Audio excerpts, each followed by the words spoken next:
I've wanted for a very long time to figure out how Against the Darkmaster works. This beautiful MERPS clone has been in my library for some time, and today I'm going to learn and hopefully show you how to play it.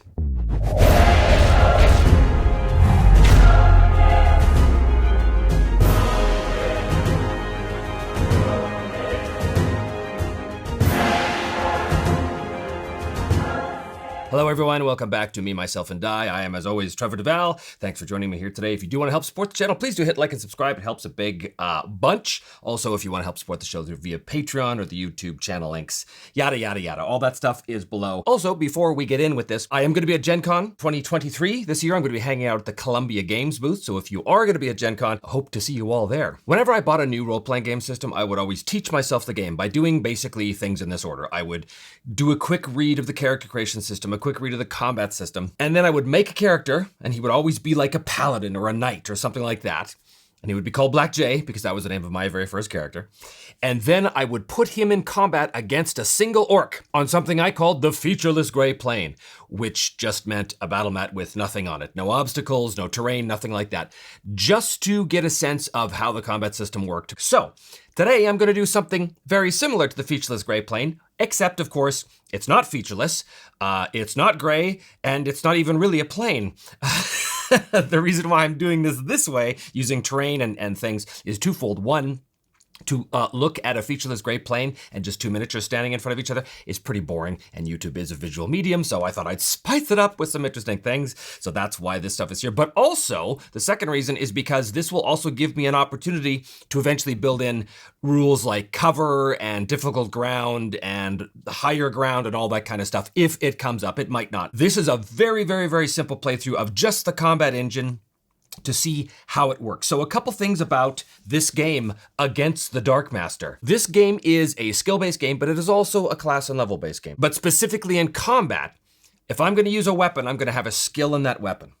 And I'm going to decide to hit the orc, let's say, and I'm going to decide how much of my skill, like with Black J, who I've already created here, his skill with blades is currently 75. That means when I roll my dice, I add plus 75 to whatever number that is. And then I compare that to the chart, the blades chart, which I have printed out here. And then I will compare that to the orc's armor type, and that will give me a result. Either nothing, or a number of hits, which are basically hit points, or a number of hits and a critical. And I also have critical charts printed out. Yes, there are charts in this game. That is just the way it is. Those criticals will have different results. You could bleed the enemy, you could stun them, you could cut off their arm, you could do all kinds of interesting things. That's basically the core of how it works. Now, there's a couple little things. One, you can choose to parry before you attack. So basically, you're allocating some of your offensive bonus, which in my case is plus 75, to defense. What that's going to do, that's going to cause the orc's attack to be penalized by the number that I allocate to defense. You'll see how it works. It's not particularly complex, but it does require a little bit more math. Yes, there is mathematics in play in this game, which is why I've got my handy dandy calculator. Now, this calculator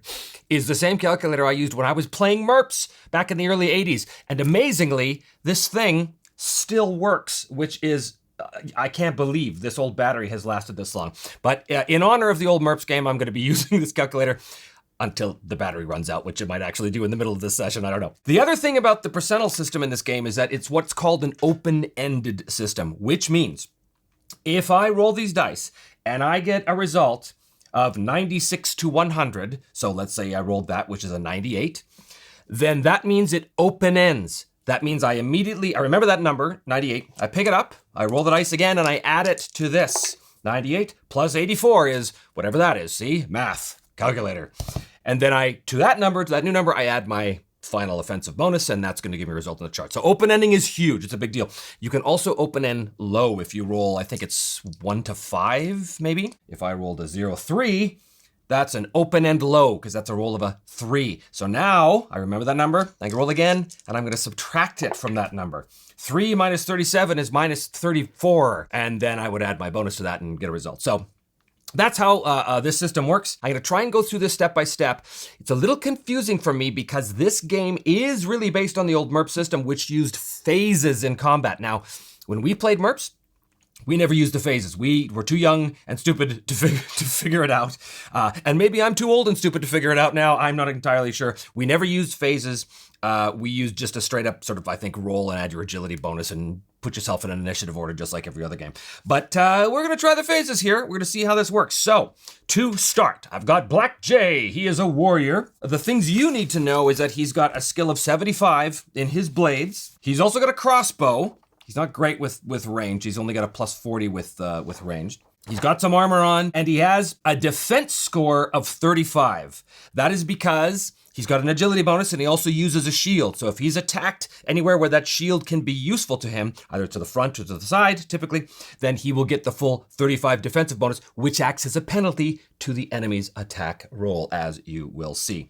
That's before he chooses to parry, if he does. He's got 90 hits, so he's very, very tough. He also has something called Battle Hardened, which basically means that he doesn't suffer the bruised penalty. In this game, that just means as soon as you're knocked down to half your hits, you take minus 20 to everything you do. He doesn't suffer that because he's Battle Hardened, he's super tough. So I have decided to put Black Jay here, there he is, up against 2 orcs. There's going to be an orc scout and an orc soldier here.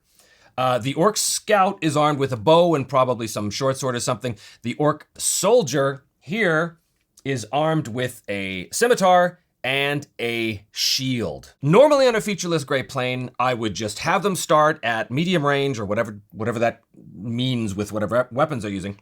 I would have them advance and they would fight, and that would be that. But because we've got 2 enemies, and we've got an archer, and he's got a crossbow, I am also going to try and incorporate some other skill mechanics here, like stealth. So I'm going to assume, for the purposes of this demonstration, that the orcs are unaware of Black Jay, and he is going to rather ineptly try and sneak his way closer. Let's say he starts way over here.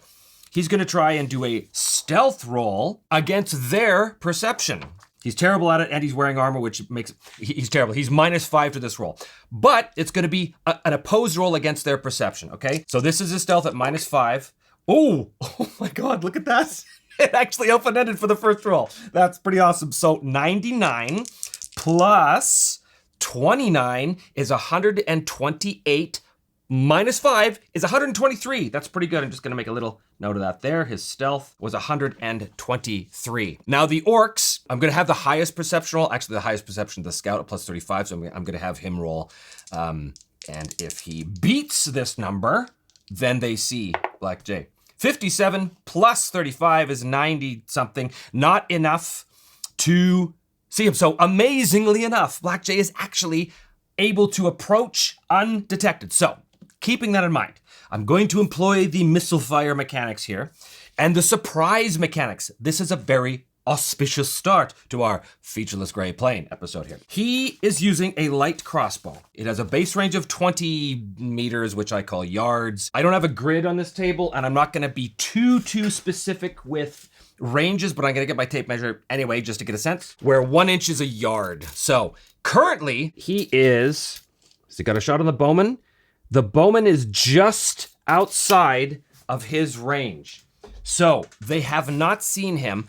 I've sort of assumed that he's stealthed his way up to this point. So there's a number of phases in this game. Let's quickly talk about that before we get into this. One is the assessment phase. That is things like this. The orcs failed their perception, so now there's going to be some consequences of that. Then there's the action declaration phase. The enemies declare their actions first, and then the PCs declare. So PCs sort of have a little advantage by nature of them being heroic characters and such. Okay, so in this combat round, the assessment phase is done. They failed their perception against his successful stealth, which means these orcs cannot declare new actions in the following action declaration phase for the round. They can still defend themselves by parrying with half their maximum combat bonus. That's the number you use to roll to attack. So because they are surprised, they cannot make any declarations. They're just looking out in the forest. That's it. They can't do anything else. Black Jay says, let's say that he had his crossbow ready. Okay? So his shield is slung on his back, his sword is sheathed aside. He, over here, is going to fire through the trees, unfortunately, because there's some cover here. But he is going to fire at that archer. Now we do the move phase. Anybody who said they were moving now moves, and move all happens simultaneously. This adds a very interesting tactical situation, which we may see unfold here once people get closer and once people become aware of each other. But that's the next phase, the move phase. Then we have spell phase A. That's the first half of the spell phase. There's no spells at play here, so we can skip that. So the ranged phase is next, ranged phase A. If he didn't have the crossbow loaded, he would probably load in this round. That would be a full action. That's the other thing. Not only do we have phases in this game, we have full actions and half actions. This is kind of trips me up a bit, because normally I'm used to either having a game where you have like a half action or 2 half actions and a full action, or you have kind of a phase game. This kind of combines them both, so it's going to take a little bit for me to figure this out. But basically, a full action is an attack. A half action is anything else. You can do a full action and a half action, but if you do so, both those actions get penalized by -20. He's just going to shoot, which means that's a full action, which means that's basically all he can do in this round, which means that he is going to fire in the range phase A. Maybe that's a better way of looking at it. When you declare your actions, you sort of also declare the type of action it is. So if we go back to the action declaration phase, the orcs declare nothing because they're surprised. Black Jay says, I'm going to fire at this orc through the trees. That's my full action. That's what he's doing. He's not doing anything else. Unfortunately, it is at medium range, which means it's a -25 to hit. And the orc is also going to have partial cover because of these trees. What does that mean? Cover means this orc gets a +20 bonus to his defense against all attacks. So he's firing at a -25 to his offensive bonus, or combat bonus as they call it in this game. This orc is going to get a +20 to his defense. But this orc is also surprised. So not only did they not get a chance to declare, because in the assessment phase they failed their perception, but these orcs are also surprised, which means the characters cannot attack and can only take half of free actions. But they can't take any actions, really, because they can't declare anything. They cannot parry or apply any shield bonus to the defense. Okay, so that means if Black Jay was attacking the guy with the shield, the orc couldn't use his shield bonus as part of his defense. But he's attacking the bow guy, and the bow guy doesn't have a shield, so it doesn't matter. Attacks against a surprise character get a special +20 bonus.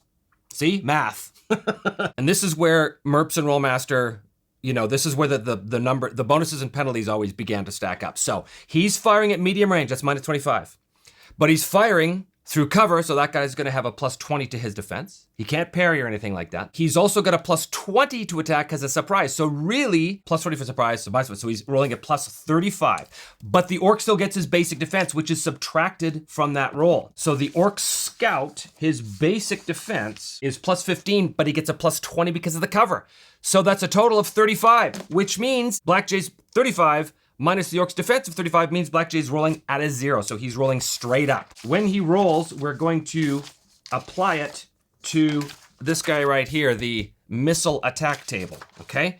So he's doing a straight up roll. Again, this feels really clunky, but it's just because I have not internalized all the systems yet. With any game, as soon as you internalize the system, things move way faster than this feels like it's moving right now. So if you're looking at against a Darkmaster as an option for your group, don't get discouraged. It just takes a little practice, which is exactly the reason why I do the Featureless Grey Plain in the first place. Okay, he's rolling a 0 against the orc's armor type. This is also an important thing, of light armor. So here we have... every attack table has the number compared to the armor type. So I'm rolling against a light armor type. What do we get here? Straight up roll. Oh, that's terrible. Well, that's a 14. So that's a complete miss. So the bolt goes flying through the trees, clattering against the stones, and no doubt alerting the orcs. But they can't do anything this round. They just kind of go, huh? So that was ranged phase A. Now we go to melee phase. Melee phase is only if people are already in base-to-base contact or can attack each other with melee weapons. They cannot, so we skip that phase for now. Ranged phase B, this is a time when loaded weapons in ranged phase A could fire. Black Jay can't reload. It would take a full action for him to reload in this phase, but he can't, he's already fired. And then we go to spell phase B and other actions if there's anything else. So that's the end of the round, which means now we go back to the top in the assessment phase. Well, these guys know they're under attack. They've heard a crossbow bolt clatter against the rocks here. So now they are in the fight. Action declaration, the enemies go first. Basically, Black Jay has given himself away with that. He's got his crossbow in his hand, okay? He does not have a shield. That's gonna be important because this orc looks into the woods, sees where he's firing from. I'm not gonna make him do a separate perception roll. The orc's declaration is he's going to draw and fire. So that is a half action to load because the weapon has the quick load property. Normally it's a full action to reload, but not with a bow. So half action and fire. So he's doing a full action and a half action, which means both have a -20. He doesn't have to roll to reload, but he does have to roll to attack. Now, also I happen to know the range of a short bow is the same as a light crossbow, which is 20, which means that he's going to be a further -25 for the shot. And just as he was in cover from Black J, so too is Black J in cover from him, which means Black J is going to get the bonus to his defense, which I think is +20. So the orc's attack is normally +50. But because it's a half action, now it's +30. Because it's through, because it's at range, that's another -25. So that's a total of +5. Meanwhile, the regular orc, let's say he didn't have his weapon, so he's going to perform 2 half actions to ready his shield and ready his sword. And that's the end of him. That's what his declaration is. Black J is going to, well, he's going to drop the crossbow for free. He's going to pull his shield as a half action, and he's going to move his movement rate as a half action. That's 2 half actions. Oh, okay. So if he's using a half action to move, he moves at half his movement rate. Okay, so he's going to draw 2 half actions. Draw his shield, sword still in a scabbard, and he's going to move behind more cover, let's say. So his movement rate is 15, so he can go 8, okay? So he's going to go 8, which is roughly, he's going to go roughly here. That's the declaration phase. Now the move phase. This happens simultaneously. Nobody else is moving, but Black J is moving his 8 through here. There's no roll. As he does so, he can also perform that half action with his shield to ready it, I think. I don't think he has to wait till the end of the phase to do that. In any event, I'm going to say that readying a weapon is part of the move phase. It just makes sense to me. So he's got his shield out now at the move phase. Now the spell phase happens. There are no spells. Now we come to range phase A. I believe this is where this orc makes his half action to load the fire. So he does not fire in this phase. He'll fire in phase B. So he loads, right as Black J has moved up here. Now, of course, the distance has been closed, so that orc will no longer have a penalty for distance when it comes to firing. So that was the range phase A. Now melee phase. There is no melee phase because no one is within contact here. No one has made any declarations like that. So we go into ranged phase B. This is where loaded weapons can now fire. So now we reassess. He is now within his short range easily. However, Black J is still within cover. So he is going to continue his declared action of firing now, full action at -20 because he declared or he combined a full action and a half action. So the orc's normal missile bonus is +50, but it's -20 because of the multi-penalty, or the combining. So that's +30. No range modifiers, but Black J's going to get the cover bonus to his defense. So he's sitting at +30. Black J's current defense against an arrow, he has his shield out, which means he can actually choose to apply his shield defensive bonus to the arrow. He can also choose to parry if he wants. Black J's defense, he can use his shield, is normally 35, but he's also going to apply his total combat bonus to parrying. So what that means is he gets here, he sees the orc about to fire, he completely hunkers down and applies all of his combat bonus to parrying. Now, that's a perfect opportunity for him to do that. Normally, if he was locked in combat with somebody, let's say, and someone else was shooting at him, he wouldn't want to do that because he's got another threat. But right now, the only threat is coming from him. So this is great. So basically, his current defense, Black J's current defense, 35 plus 75, which is, of course, 110. So good luck, orc, because he's firing 30 minus 110. He's rolling at a -80. Okay, so the orc fires in range phase B at -80. 12 minus 80 is a complete miss. Of course, surprise, surprise there. And there's no spell phase and there's no other actions phase here. So now we go back to the assessment phase. Everybody can see everybody. There's nothing else being happening here. If somebody was bleeding, they would bleed now. Okay, so now we go to the declaration phase. So if we recall, this guy is just shot. This guy has his scimitar and his shield ready to go. And Black J just has his shield out. So the enemy declares first. The orc does the same thing. He's going to draw and fire using a half action to full action, which is going to be a -20 to his attack. This orc here would love to do a charge against Black J. And specifically what charging means is it's a full action. He moves half his move rate, which means he can only get to about there. And if there's anybody there to attack, he'll be able to do it with a plus 20, but he can't parry, which is fine because this orc isn't going to parry anyway. I doubt it. He's an orc. He's very aggressive. And he's got a shield. He's relying on that. So that's the declaration there. So Black Jay now understands, as a player character, what's going on here. He has the advantage because he knows the orc is going to fire at him again. He knows this orc is going to charge towards him. I think what he's got to get his sword out for sure. Well, it's a half action to draw his sword. So he's definitely got to do that. Well, if he stays put and just hunkers down, preparing for the yeah, that's what he's gonna do. He sees this orc charging at him, but he knows that that orc is not gonna get to him in time. So he is gonna draw his sword as a half action and basically hunker down and defend himself against this incoming arrow, which isn't really an action at all, but that's the smart thing to do. So now we go to the move phase. The only one moving here is this orc who's declared a full action charge, which means he winds up there, but there is no enemy in range, so that's gonna thwart him a bit. So he's stumbling up, swinging his scimitar, wildly roaring orcish obscenities. Nothing in the spell phase. Now the ranged phase. As a half action, this orc has drawn. That's where this happens. He's knocked the arrow and he's pulling it back. Melee phase, there is nobody within melee. Ranged phase B. Okay, now the orc is going to fire at Black Jay. He's firing, this is going to be a tough shot again. He's firing at normal range, which means he's going to be rolling at plus 50. It's actually plus 30 because it's a full action combined with a half action, which is minus 20. So it's plus 30 minus, again, Black Jay's total defensive bonus because, as I said, he's behind a shield and he's applying all of his OB.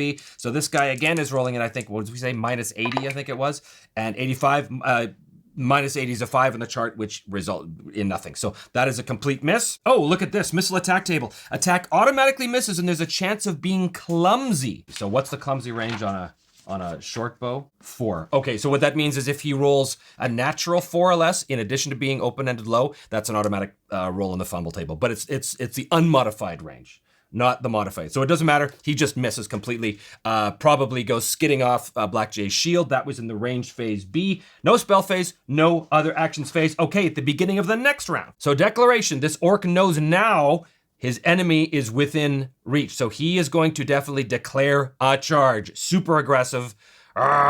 This guy is going to do the same thing, but however, he knows that he's going to be shooting into melee and there's going to be special rules for that. Basically, it means that if he fires on them while they're engaged, if he misses, there's a possibility he could hit the orc, but we'll come to that if it happens. So Black Jay is going to, he knows this orc is going to be attacking with a big bonus and that he can't parry. So Black Jay is going to take, I don't think he's going to move. I think he's going to declare an attack because he's basically setting himself for the charge. He knows that this orc is coming in, so he's waiting for him. He sets himself for the charge, which just means he doesn't do anything other than declare a full round attack because he knows it's going to happen coming up. And in fact, it will. Now we've declared the move phase. The only one moving is the orc. The orc is going to move and engage in melee, which we'll get to in the very next, coming up very quickly.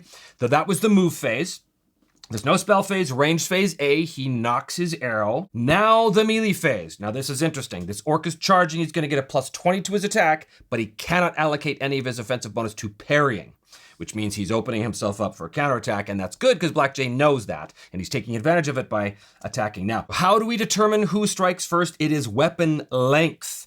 Normally, there's things you can do to mitigate that, but Black Jay has an arming sword, which has a length of long, versus the orc scimitar, which has a length of short, which means that Black Jay gets to strike first in the melee phase, which is great, but he knows that this orc is coming charging in, so he's gonna want to dedicate some of his offensive bonus to parry. Combat bonus. I keep saying offensive bonus. That was the old Merps and Rollmaster terminology. It's combat bonus, whatever. He's normally got a defense of 35. I think he's going to just cancel out that orc's charge by dedicating 20 of his parry. So Black Jay, his current defense is actually going to be 55. And his current combat bonus is going to be, it's normally 75, so it's actually 55. Orc Soldier comes in at plus 80 because it's plus 60 plus 20 for the charge. His defense, by the way, is definitely going to be only 30 because he's got the shield, but he cannot parry because he's charging in, which means that Black Jay is going to strike first as the orc comes charging in. So he is rolling at plus 55 minus the orc's defense of 30. So he's rolling at plus 25, because remember that orc's got a shield. Plus 25, and he's going to be rolling on the edged attack table because his weapon uses the edged attack table. Plus 25 is a 50 plus 25 is 75 on the attack table. Against light armor is 3 hits. It's a glancing blow, but hey, I will take it. So the orc soldier is now actually down to 57. So he takes a glancing blow, but the orc soldier is now able to swing his scimitar because he strikes next at plus 80 minus Black Jay's defense of 55. Yeah, he's also rolling at plus 25. Also using the edged attack table against Black Jay's medium armor. Boom. Okay, that's not good. 72 plus 25 is 90 something, 97, I think, right? 72 plus, I can't do simple math. 97 against medium. Okay, this is not good. Oh, very lucky. It's 9 hits, but no critical. It's going to put him down to 81. So another, it's a glancing blow, but nothing too terrible. That was the melee phase. Range phase B. So now this is where the orc attacks. Now, he is attacking into melee at Black Jay. Black Jay does not have any further combat bonus he can use to try and use his shield to parry off this arrow. So he's just going to have a defense of 35 against this arrow. This orc is attacking at minus 20 because of combining the actions. So this orc scout is attacking at plus 30, and Black Jay's current defense is only 35. I mean, I'll take the 35. He can parry against the arrow because he's got a shield. This orc fires. He's rolling at plus 30 minus 35, so he's rolling at minus 5. And he rolls, still a potential hit. 91 minus 5 is going to be 86. On the missile attack against medium armor and 86. Again, he avoids the critical. It's only 6 hits, which puts him down to 75 hits. He's got 90. So he's okay, but he's taken some blows. He's not bleeding. No one suffered criticals. That is the end of that round because we get spell phase, other actions. Now we go back into the new assessment phase. There's nothing to assess.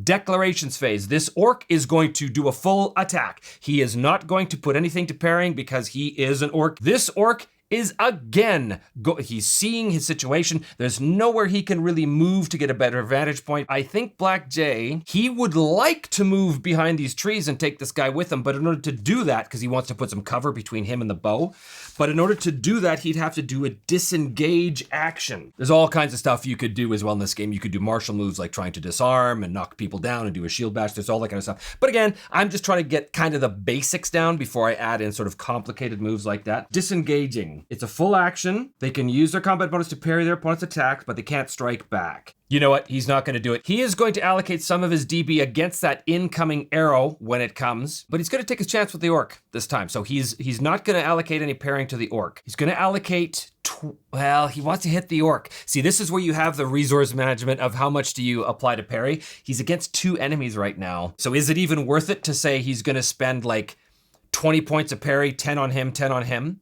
Yeah, why not? Why not do that? So he's gonna allocate 10 points to parry, 10 points to him, and his full action, he's going to attack the orc because he knows he's going to attack first. Okay, so that was the declaration phase. There's no movement, no spells, but this phase goes first. So this orc, and again, he's doing full action, half action, minus 20, but he loads, prepares to fire. We move into the melee phase. Black Jay will attack first at again, plus 55, because he's allocated 20 points to parry. He's attacking this orc who normally has a defense of 30 and still has a defense of 30. So he's attacking at plus 25. Oh, terrible. 35. Oh, this is really bad. 45 is nothing done. There are like various metagame points you can spend to do rerolls and stuff. I'm not going to worry about that right now. Again, this is just sort of a mock combat to see how the basic core engine works. So basically, unfortunately, he is unable to connect with the orc, which means it is now the orc's turn to attack because he's got the shorter weapon. The orc is attacking fully with plus 60 minus Black Jay's defense of 35 plus the 10 against him. So it's a defense of 45, 55. So he's rolling a plus 15. Lots of numbers, lots of numbers. If you like math, you'll like this game. If you like checking tables, we haven't even got to the interesting criticals yet though. Let's hope the first one doesn't happen on Black Jay. So he's rolling a plus 15 here. The orc, oh no. This is an open-ended roll against Black Jay. So 96, this is gonna hurt bad. 96 plus 66 is 100 and lots. It's 162.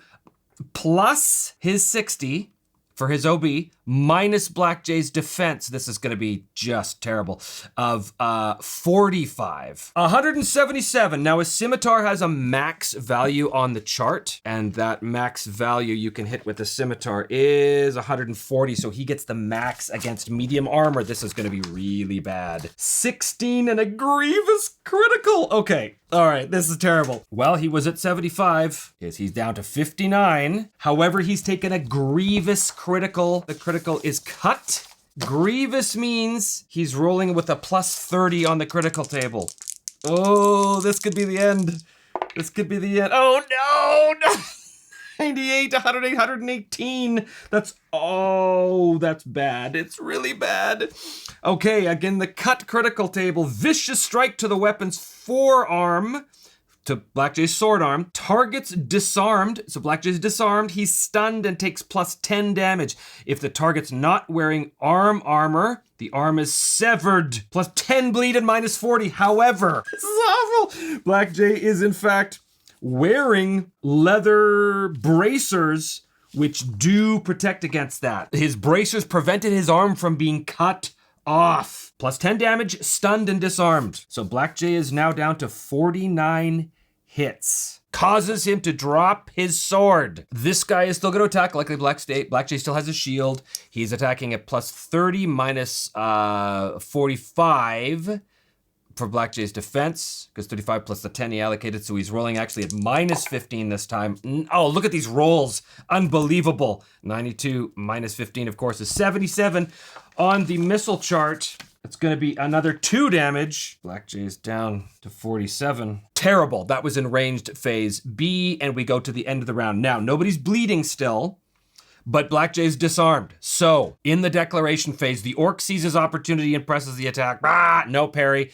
And again, these orcs, they're boring, they're predictable, they're going to do exactly the same thing. Black Jay, on the other hand, he's going to do a half action in the move phase to scoop up that sword, and then he's going to do a full action in the melee phase, but it's going to be at a minus 20 because he's combining actions. Brutal, brutal, brutal. That's the stated goal. In the move phase, Black Jay picks up the sword. I think it's as simple as that. Okay, there actually are rules for whether the weapon drops out of reach, but it doesn't apply here. So yeah, basically in the move phase, Black Jay reaches down, picks up the sword, and then the missile phase happens. He loads, this orc over here loads, and now the melee phase, Black Jay has his sword now. He now again has the longer reach, so he's gonna attack first, but at a minus 20. He cannot really afford to defend himself. He's gotta hit this guy, so he's just gonna hope that his shield is going to be enough against everybody. So he is doing a full attack, 75 minus 20, of course, is a 55 against the orc's defense of 30. So again, it's plus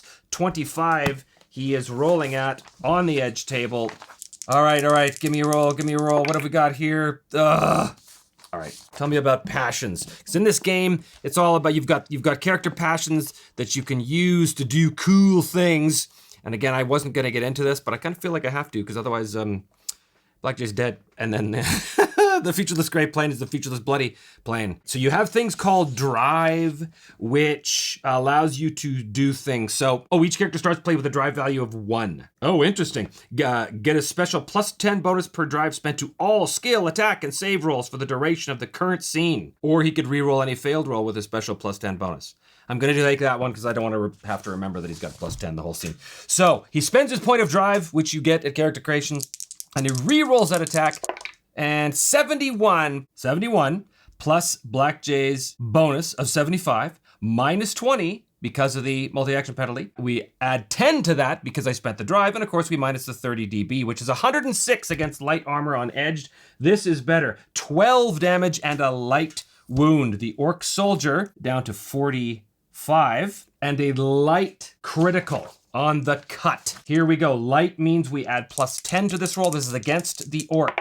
And that's better. Rolls on the critical tables are not open-ended. So that is 108 as a result on the light. Deep cut to the inside of the leg. Severs tendons and muscles. Plus 12 damage, stunned, 6 bleed, and minus 40. This is exactly the hit he needed. It cost us to spend a drive to do it. So he's down to 33. He's stunned. Oh, wait a minute. I forgot. Black Jay was stunned until the end of the round. He wouldn't have been able to do any of that. See, that's the problem with not keeping track and also not knowing how the game works. So he shouldn't have actually been able to do any of that because he was stunned. It's just a test. So we're going to imagine he wasn't stunned because I want to finish this. All right, so the orc is stunned. We'll definitely apply to stun to the orc. 6 bleeding and minus 40 to all actions. So Black Jay does a devastating strike to the orc, who is still on his feet, but stunned. So what does stunned mean? Temporarily dazed, staggered, or disoriented. You cannot take full actions, but can still defend themselves using up to half their combat bonus to parry.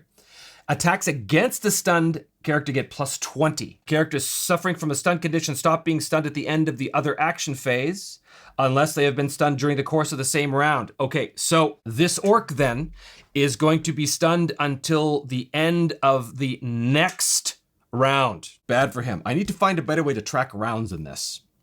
Yeah. Okay, that was the melee phase, so the orc cannot attack now because he's stunned.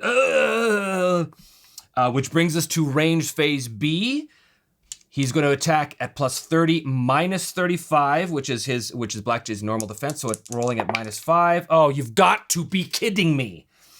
92 minus 5 is 87, 8, 9, 10, 11, 12. 87 on the missile attack against medium is going to be some more damage. 6 damage to Black Jay. He definitely would be bruised if he wasn't hardened. So that brings us to the beginning of the next round. Now, beginning of the next round is the assessment phase. At the assessment phase, we bleed. The orc is bleeding 6. So he goes from 33 down to 27. So declarations. This orc is going to do the same thing. Pepper Black Jay with an arrow. This orc is stunned this whole round. He cannot perform full actions. He cannot disengage because disengage is a full action. So that means he's going to try and parry to up to half his OB, but he's at minus 40 to everything he does. So, and I think I'm doing this right, his normal OB is 60, but he's minus 40, so his normal OB is 20, which means he can apply 10, half of it, to his parry, so his defensive bonus is going to be 40, and that's all he can do is basically defend.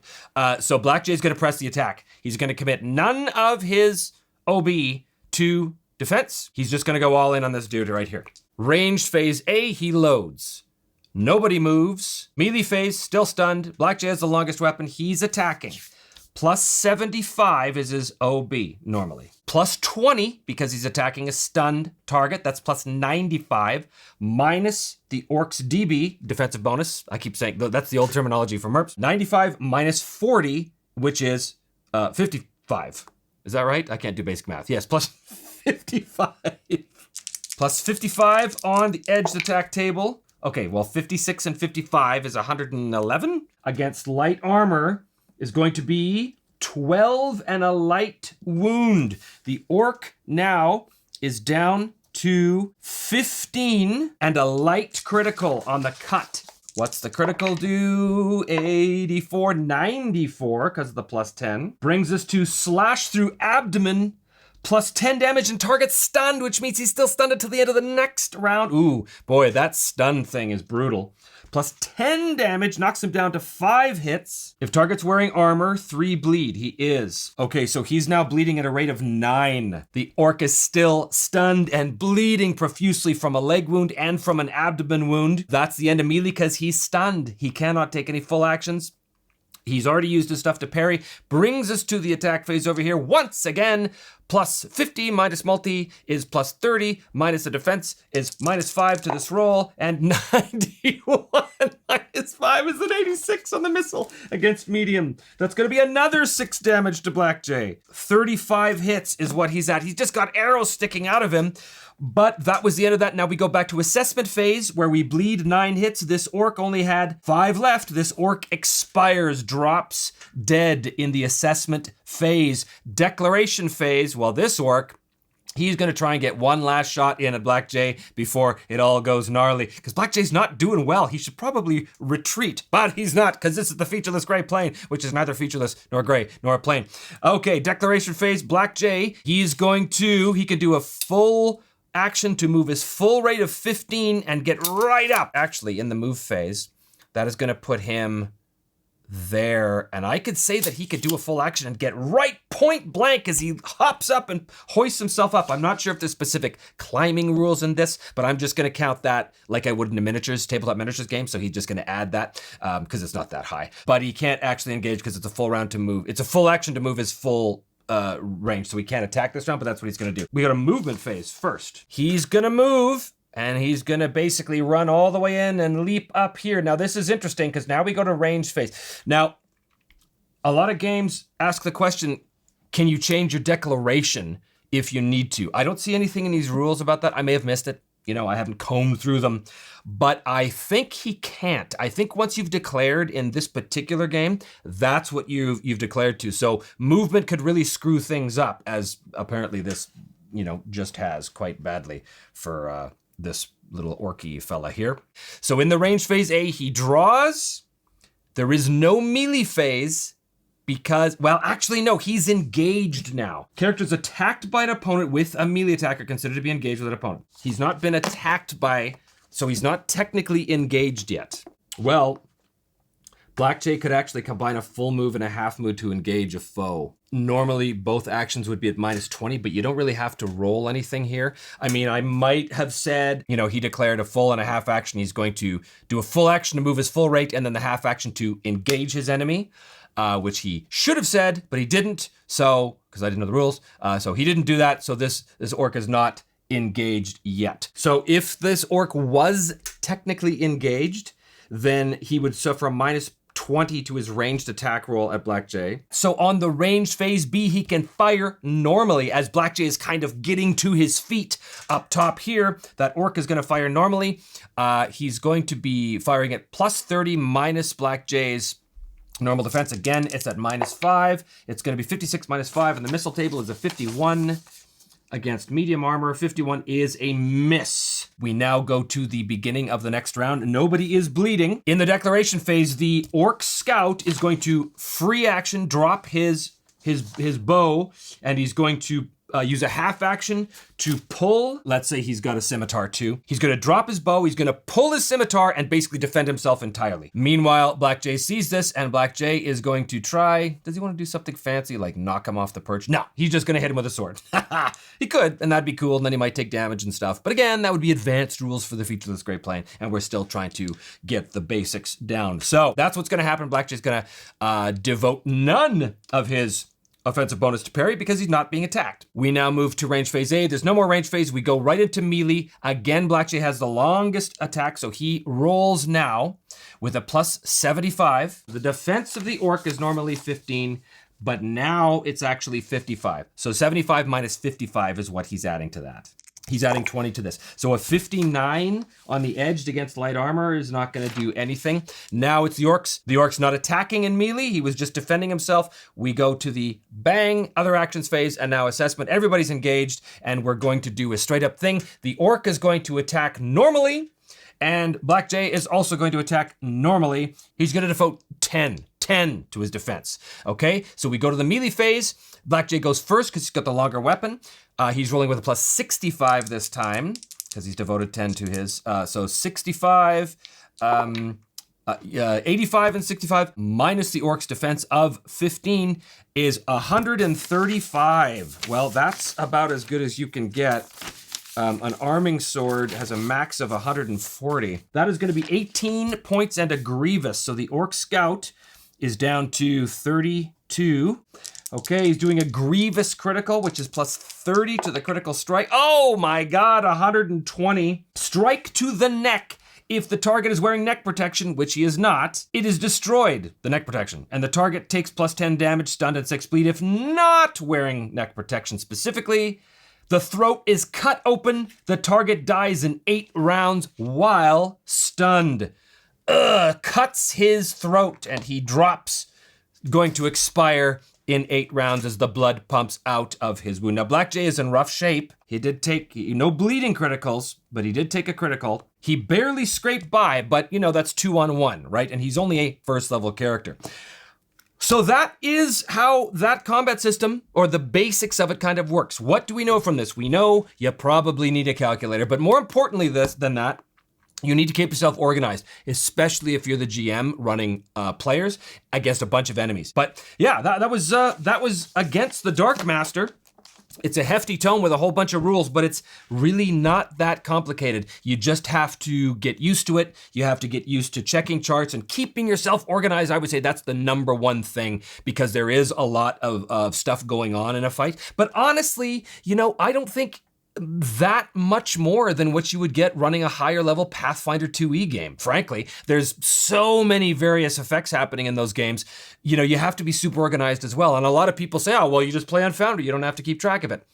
I'm talking about learning the game. I'm talking about learning how the game actually works, not just hitting a button and allowing a computer to do everything for you. So I don't think it's actually more complicated than something like Pathfinder 2. It focuses on different things.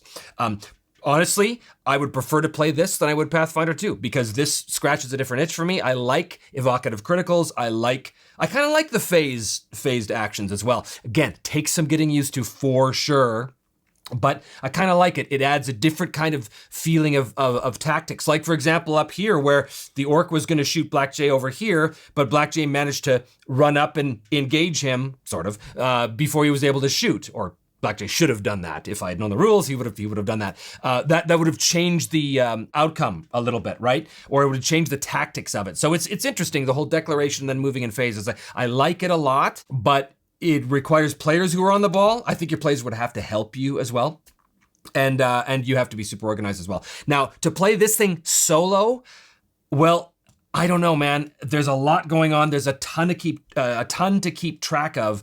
Of course, it's possible. A lot of people, when they're playing solo, they want to keep the narrative flowing, and they don't want to get bogged down with too much fiddling mechanics. But then again, maybe you're one of those players like me that actually loves fiddling mechanics. Still, for me, I don't think I'd pick this game as a solo thing, but I would run it. So that's against the Darkmaster, the very core of it anyway. I hope you enjoyed it or got something out of it. If you play or run this game, let me know your thoughts in the comments below. I'd like to hear what your opinions of the game are.